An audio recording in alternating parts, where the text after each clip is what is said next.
Ary manao antsoa farany ako a tindra kosa zany a ho an'ny haute cour constitutionnelle. Hitanareo reny tsy fanarahan-dalàna. Zay a efa mipetraka any amin'ny haute cour constitutionnelle ny fangatahantsika fa tsika dia hijoro ho mpanohatra. Ao anatin'ny lalàna momba ny fanoherana dia ny zoma fahatelo ny volana janoary no mifanatrika ny mpanohatra sy ny prime ministre.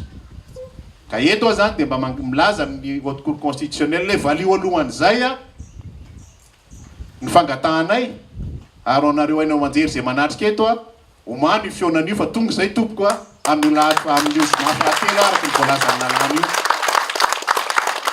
Dia amin'izay fotoan'izay dia hitantsika fa tena ao anatin'ny lalàna marina antsika.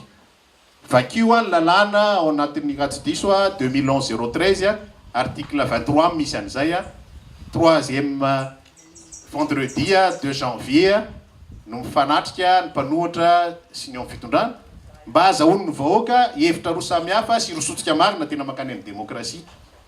Ka izay a ny tena zava-dehibe eto amin'ny fanaovana politika mba hitoroana zavatra tsaratsara kokoa ho an'ny firenena.